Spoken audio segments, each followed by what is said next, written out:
about to hear is true. Only the names and locations have been changed to protect the innocent. Fatima Cigarettes, best of all long cigarettes, brings you Dragnet.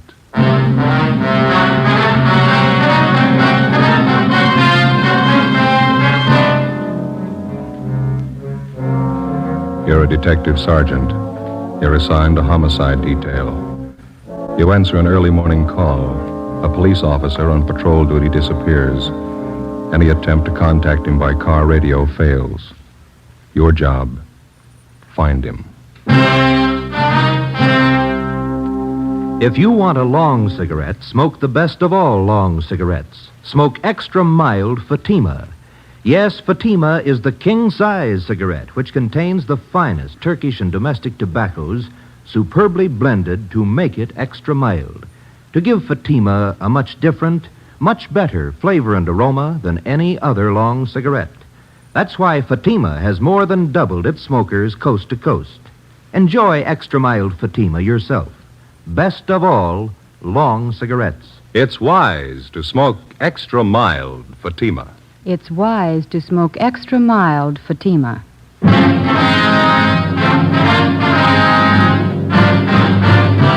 Dragnet, the documented drama of an actual crime. For the next 30 minutes, in cooperation with the Los Angeles Police Department, you will travel step by step on the side of the law through an actual case from official police files. From beginning to end, from crime to punishment, Dragnet is the story of your police force in action. It was Monday, June 4th. It was sultry in Los Angeles. We were working the early morning watch out of homicide. My partner's Ben Romero. The boss is Chief of Detectives Thad Brown. My name's Friday.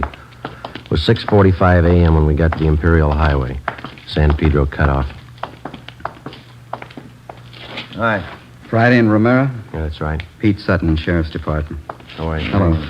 We got here as soon as we could. Inspector Bowers fill you in? Yeah, Ed Baxter in Central Homicide told us to check with Bowers at the sheriff's office. And Bowers directed us to come out here and lend you a hand. This thing happens close to the county line. They figure both departments ought to go to work on it. Sure, glad to have you. Looks like a tough one. Is this the highway patrol car the missing officer was assigned to? Yeah. This is just the way we found it. We turned off the ignition. Motor was running, lights were on. Must have been idling quite a while. The temperature was up pretty high. When'd you find it this way? 45 minutes ago. Missing patrolman's name is Eugene Brewer. State Highway Patrol called the Sheriff's Department a little before 6 a.m. Told us the missing officer wasn't acknowledging his radio call. I talked to Mark Benson. Is the radio all right? We checked it. In fact, it was operating normal when we found the car. Mike was out of the bracket, laying on the seat there. Yeah. Any ideas? No signs of struggle. No blood stains. This asphalt here. No footprints anywhere.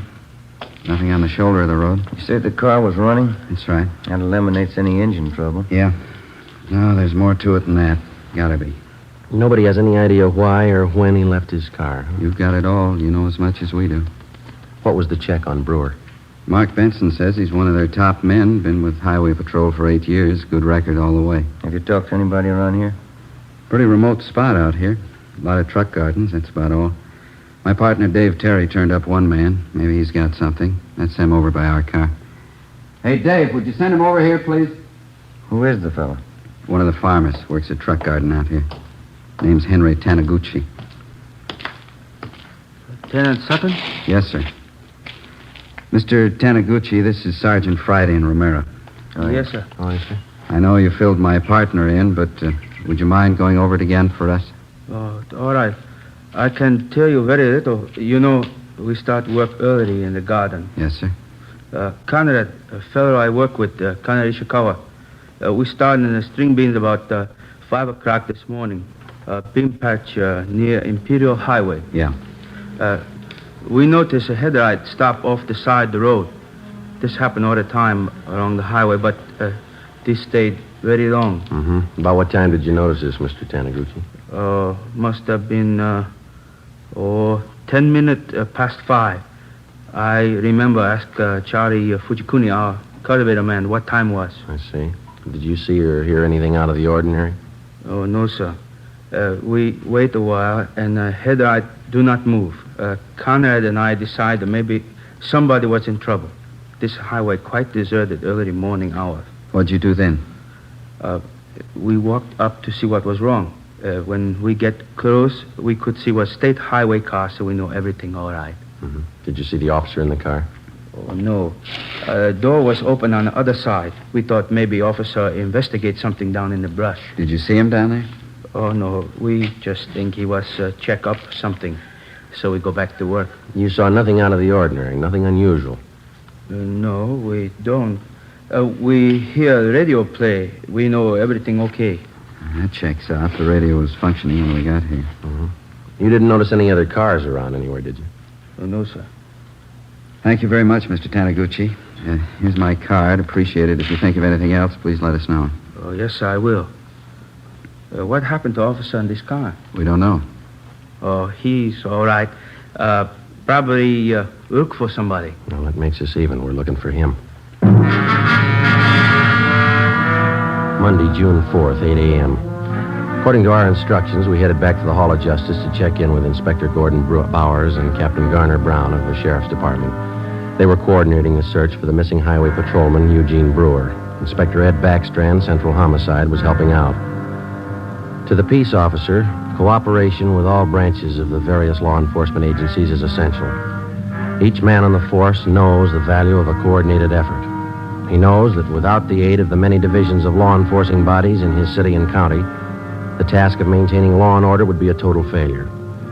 The local officer depends on the men in the federal, state, and county departments as they depend on him. Without this coordination, no one department could survive.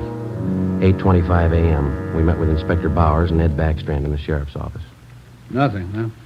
Nobody saw him. If somebody did, we haven't found him, Inspector Bauer. We both figured the only thing to do was to ask for cooperation of the newspapers. We got it. Pretty good layout, huh? The story's in every morning edition in town. They're running a picture and full description of the missing patrolman.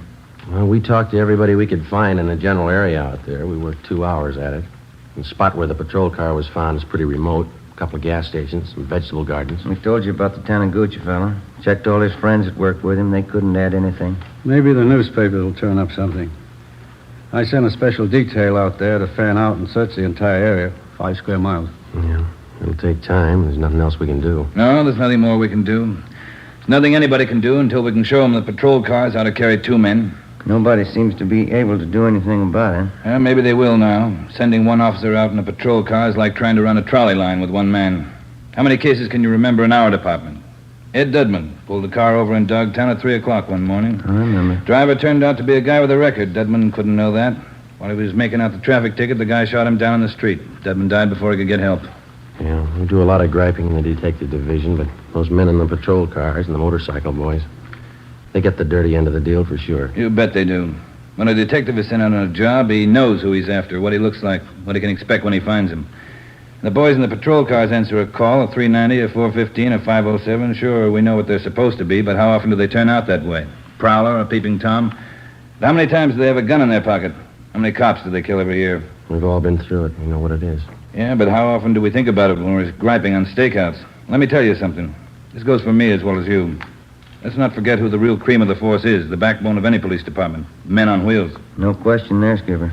Sorry, I didn't mean to make a speech, but when something like this happens, it gets to me. The riding on short odds as it is. There ought to be 2 men in every patrol car. Well, we should have been somebody else with Brewer. The guy on the job just doesn't disappear without a trace. It's just what he's done. We've checked everywhere, everything. Excuse me. Bowers. Who? Yeah, send him right in. This might help. Truck driver by the name of Nat Wolf. Says he's got something for us. Come in.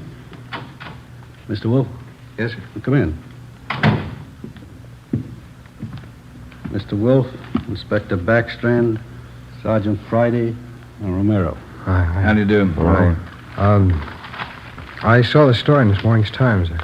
I don't know if what I got's worth anything, but I figured I'd better pass it along to you guys. Something on the missing highway patrolman?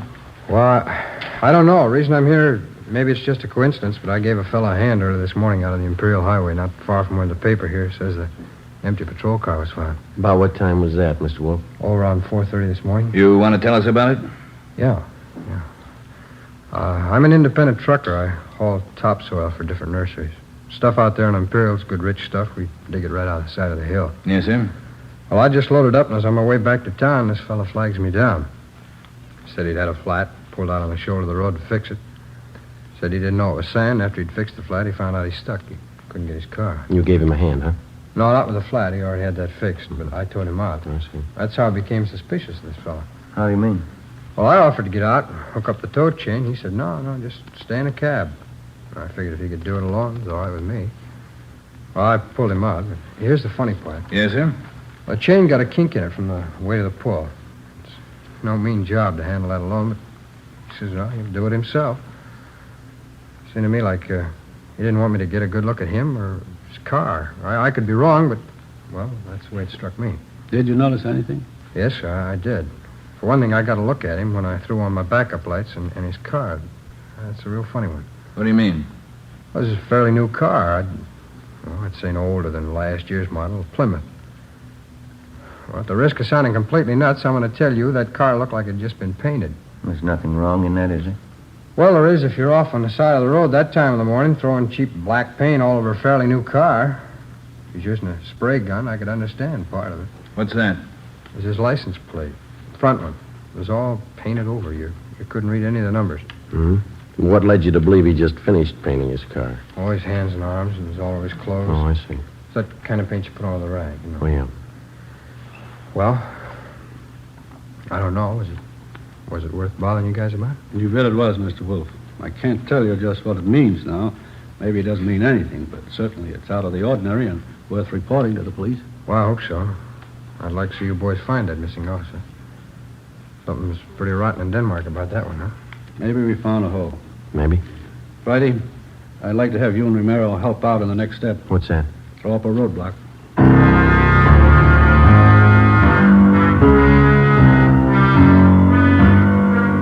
10:30 a.m.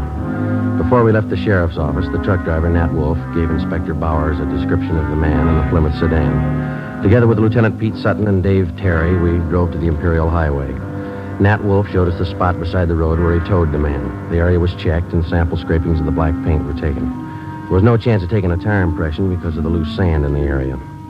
All physical evidence was taken back to the crime lab for analysis. Nat Wolf returned to the office to check through mug books for possible identification of the man he helped out. Meantime, a special detail of men continued to search the area where the missing patrolman had disappeared. 3 a.m. According to instructions, a roadblock was established at the spot where the abandoned patrol car had been found. Imperial Highway, San Pedro cutoff. KGPL Los Angeles.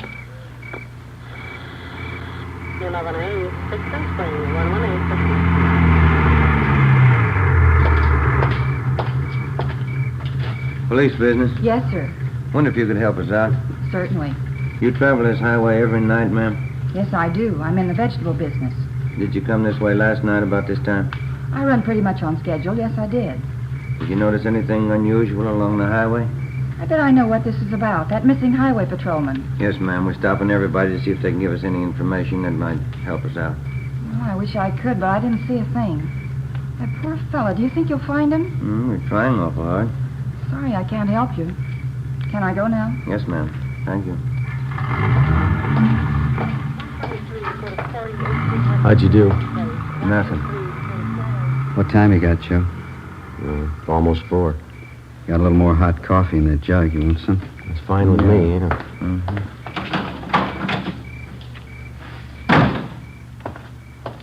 Here we are. Cuts in the lid here. Ben, Joe? Thanks a lot. Watch your fingers. It's hot. Yeah.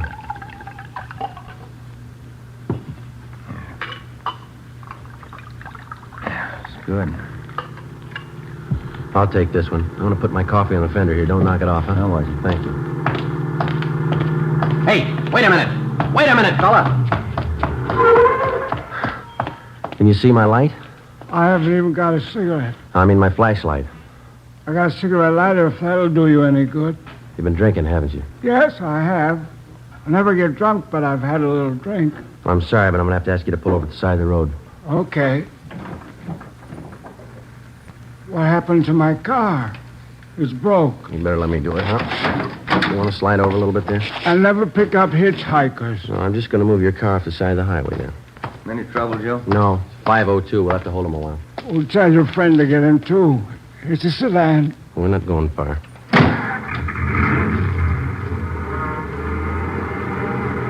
Where are we going? Right here. Is this the road to Pismo Beach? No, sir, not this one. Well, that dirty little Ernie, he lied again. He hates clams. What's that? I've been trying for 5 months to get to Pismo Beach for a bowl of clam chowder. I haven't made it yet. All right, you just sit here a while and sober up, will you? I'm going to hold on to your keys. I'll give them back to you. You haven't got a bottle in the car, have you? No, I never drink and drive. Alcohol and gasoline do not mix. Yeah. Do you drive this road every night? Every night. Ernie keeps telling me to take me to Pismo Beach. I love clams. You just sit here and sober up.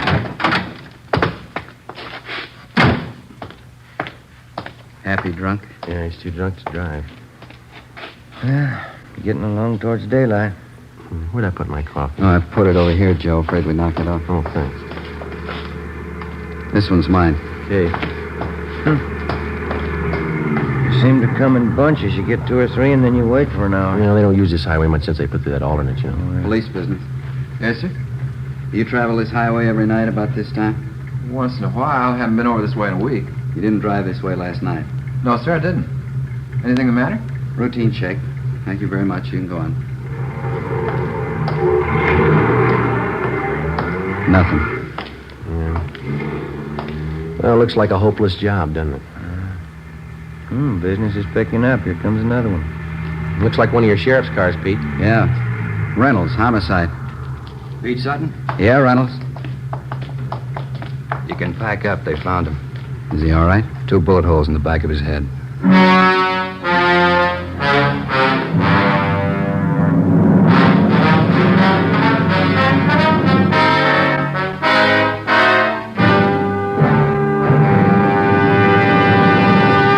You are listening to Dragnet, the case history of a police investigation presented in the public interest by Fatima Cigarettes. If you smoke a long cigarette, it will be in your interest to listen to a typical case history of a Fatima smoker. It's the case of Northwest Airlines stewardess Jean Madsen. You'll see her picture in leading magazines this week. Now, her actual signed statement. There's one thing I really look forward to after a long flight, a good, mild smoke. That's why I prefer king-size Fatima. It's milder than any other long cigarette I've tried. Yes, I agree. It's wise to smoke extra mild Fatima. And so do more and more smokers every day. Actual figures show extra mild Fatima has more than doubled its smokers coast to coast. So enjoy extra mild Fatima yourself. The king-size cigarette, which contains the finest Turkish and domestic tobaccos, superbly blended to make it extra mild. You will prefer Fatima's much different, much better flavor and aroma. You will agree. It's wise to smoke extra mild Fatima. It's wise to smoke extra mild Fatima. Best of all, long cigarettes. 5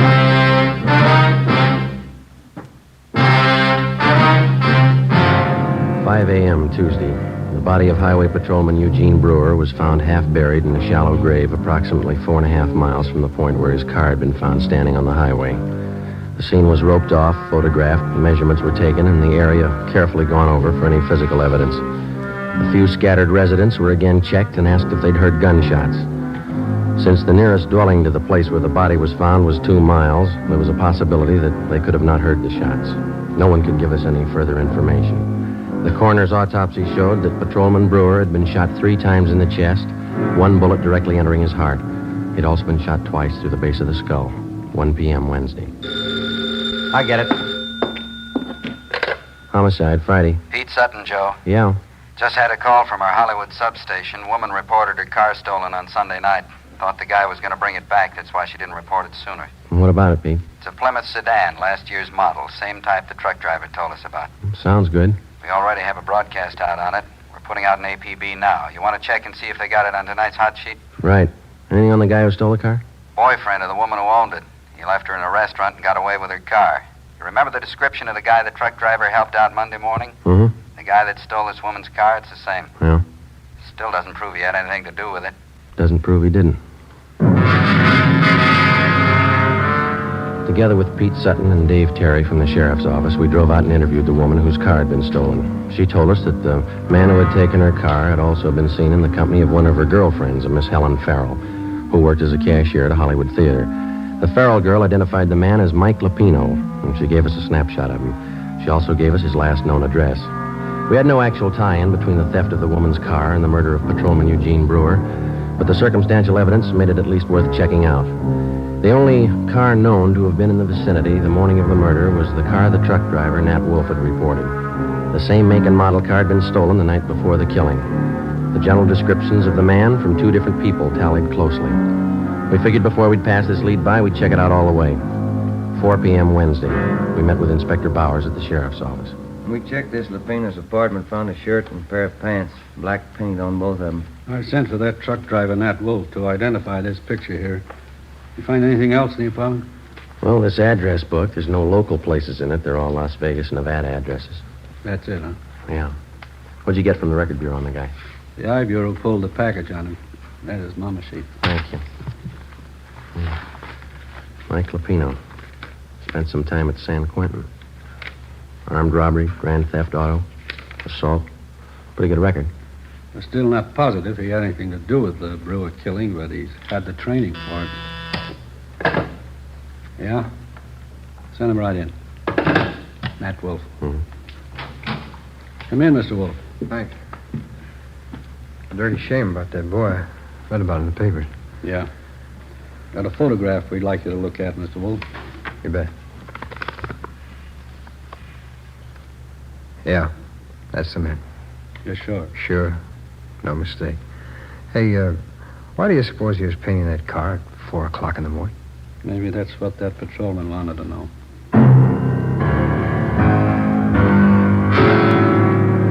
We waited for an answer on the APB. 2 days passed. Saturday, June 9th. We received a phone call from the Las Vegas, Nevada Police Department. The stolen black sedan had been found in the downtown area of Las Vegas. We requested them to put a stake out on the sedan and asked them not to disturb either the car or its contents. Together with Pete Sutton from the sheriff's office, Mark Benson from the Highway Patrol, and Ray Pinker of our crime lab, we flew to Las Vegas. Pinker checked the stolen car. Embedded in the rear seat were 2 spent bullets. There were also bloodstains on the seat and on the floor of the car.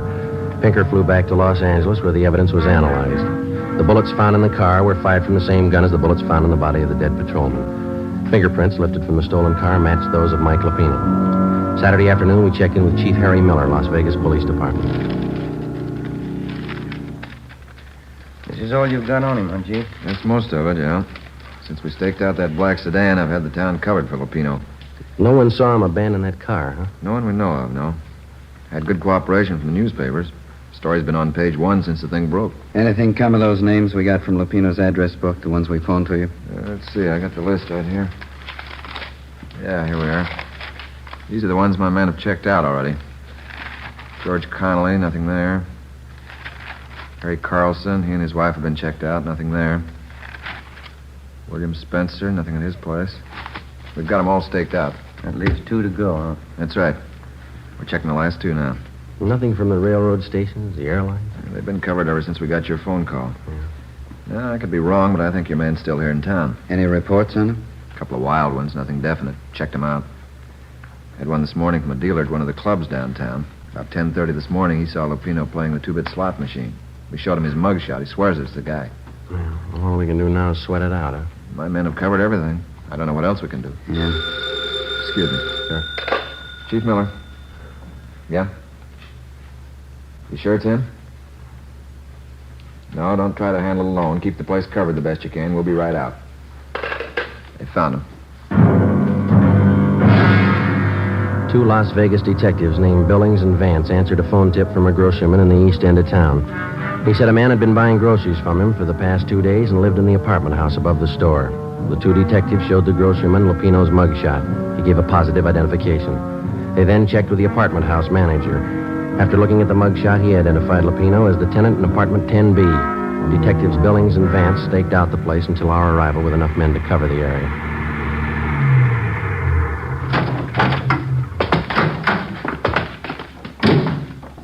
Vance? Yeah, Chief. What's the story? Well, he's in there. Hasn't been out all day. Apartment 10B. We'll take the front, Chief. Manager thinks Lupino has a gun. Maid was cleaning the apartment, found some loose slugs in the dresser drawer. You still want it, Friday? Oh, it's our headache. Joe and I'll go in, Chief. Right. Vance gets the men up on the roof to cover. We've already fanned them out around the building. I don't know what they tell you in L.A. on one of these things, but here we tell them to be careful. Right, Chief. Joe? Let's go.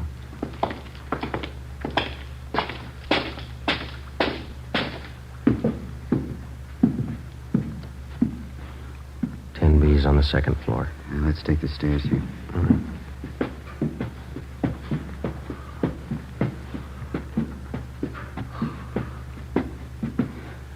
A long way up, isn't it? Yeah.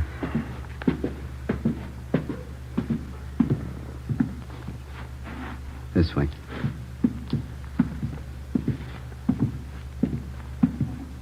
Here we are. You cover, huh? Yeah.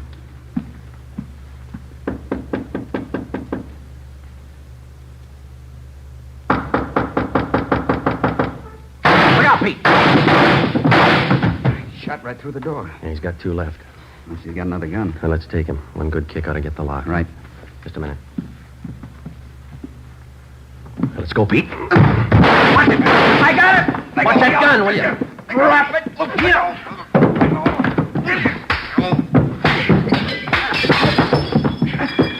Let it alone, Lupino. I got it. All right, come on, get up.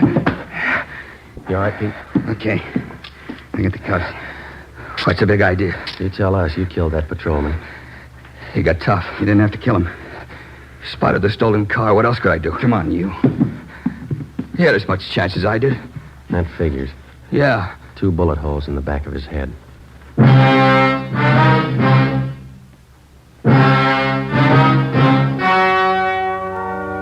The story you have just heard was true. Only the names and locations were changed to protect the innocent. On October 2nd, trial was held in Superior Court, Department 91, City and County of Los Angeles, State of California. In a moment, the results of that trial. And now, here is our star, Jack Webb. Thank you. The working detective knows that every member of his local police department is a qualified man. He knows that his fellow peace officers have been carefully selected to perform their specific duties by trial, by examination, and by results. And so, with a cigarette, the makers of Fatima carefully select and blend only the finest Turkish and domestic tobaccos to make Fatima extra mild. Best of all, long cigarettes. If you're a long cigarette smoker like I am, smoke Fatima. Every pack is extra mild. Fatima.